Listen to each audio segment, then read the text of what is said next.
जी नाज़रीन, हिन वक्त असां जेको आहे कस्बा कॉलोनी MPR कॉलोनी में मौजूद आहियूं। ही MPR कॉलोनी छाकाणि त बलोच ॻोठ जो हिसो आहे ऐं नया नाज़माबाद स्कीम जेका आहे उहा हिते ठहे पई ऐं उनजी दीवार ॾिनल आहे। ही जेको वाक़ियो पेश आयो उहा नया नाज़माबाद हाउसिंग स्कीम जी जेका दीवार आहे, दीवार किरण सबबि वाक़ियो पेश आयो। दीवार जेका आहे किरी आहे, मलबो घर जे अंदरि किरियो आहे ऐं घर जे अंदरि 4 ॼणा, हिकु माउ ऐं 3 उनजा पुट जेके आहिनि उहे सुतल हुआ, उहे मलबे जे हेठियां दॿिजी फौत थी विया आहिनि।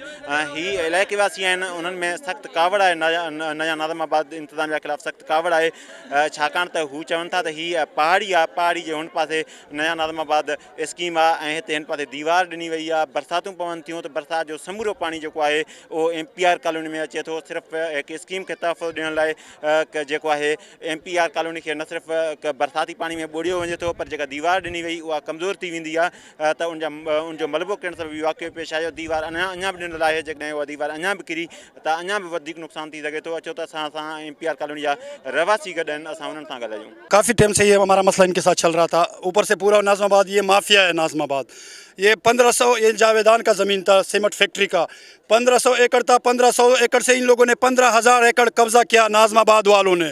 हमने मिलते ये लोगों ने ये भी बोला कि तुम लोग डिमांड करो नीचे कॉलोनी का, आप पैसा बोलो, हम आपको ये जगह भी हम आपसे ले रहे हैं। ये बड़ा माफिया है भाईजान। मस्जिद को इन लोगों ने गिराया, ये कोई किस चीज़ पे असर नहीं करे। ये पूरे नाज़माबाद का पानी इन लोगों ने यहाँ पे छोड़ा। देख ले आज इनका ये हाल निकला, चीख रहे थे। कई मरतबा असां इंतिज़ामिया सां, नया नाज़माबाद इंतिज़ामिया सां एहतजाज बि कयो त भई जेकी तव्हांजी जेनरल जेकी ज़मीन आहे उन खे छॾे नॉन क्लास ते न अचो। नॉन क्लास ते ईंदो ई पहाड़नि, कुदरती ख़ूबसूरती आहे, तव्हां इन्हनि खे ज़ाया न कयो। लेकिन हुननि का बि कान ॿुधी। हिन दीवार ते मां 3 मीटिंगूं कयूं आहिनि, मूंसां गॾु पीपुल्स पार्टी जा ॿिया कारकुन हुया। कहिड़ो प्रोजेक्ट हले पियो हिननि जो? हीउ नया नाज़माबाद प्रोजेक्ट जे नाले सां हाउसिंग स्कीम आहे। लेकिन जिथे हुननि जी आबादी आहे उते भली ठीकु आहे, असांखे कोई एतिराज़ु कोन्हे। वञी जेको आहे पंहिंजी हाउसिंग सोसाइटी ठाहिनि। लेकिन हीअ कुदरती जेके पहाड़ हुया, इन्हनि पहाड़नि जे करे ही पाणी बारिश पई आहे, पाणी आयो आहे, अचण सां जेको आहे सो दीवार खे धको थी, उन खां बाद में ही पाणी घरनि में घिरी वियो आहे। जीअं त हीअ जेको चौधरी तव्हां जेका हिते तव्हांखे नज़र अचे पई, हिन खे तक़रीबन ही 1.5 महीनो पियो थिए जेको हिननि असले जे ज़ोर ते या गवर्नमेंट जे ज़ोर ते पैसा ॾेई हिननि चौधरी कराई। हिते मक़ामी माण्हुनि जा प्लाट हुआ जेके मिसाल तौर ब्लॉक ई में हिन नक्शे में मौजूदु आहिनि। सो हिननि मतिलबु 2 नंबर कागज़ ठाराए इंतिज़ामिया या गवर्नमेंट सां मिली करे ही ग़रीब माण्हुनि जा जेके हिते रिहाइशी प्लाट हुआ उन्हनि खे कब्ज़ो करे हिननि चौधरी कई। ऐं हीअ जेके मथे तव्हांखे जबल नज़र अचे पियो, इहो असल में नक्शे में जबल न आहे। हिननि इहो मसनूई जबल ठाहियो आहे।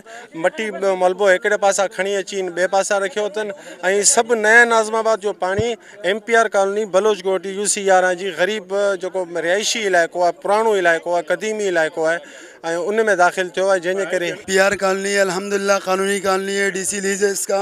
उसके बाद जो नया नाज़माबाद बना था, ये पहले 28 गोट पे थोड़ा सा इलाका था। उसके बाद इन लोगों ने कब्ज़ा करना शुरू कर दिया और कब्ज़ा इन लोगों ने वर्दी के ज़ोर पे किया हुआ है, पुलिस के बंदूक पे किया हुआ है। अभी 2000 एकड़ से ऊपर जा चुका है।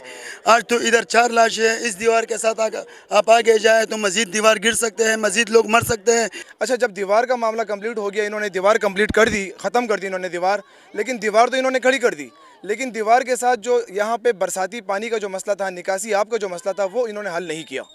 चूँकि बारिश होती है और ढलान हमारे आबादी की तरफ है, तो जो भी पानी आता है वो ज़ाहिर है वो उसने तो जो भी रुकावटें होती है उसको तोड़ के उसने आगे मतलब भेज आना है।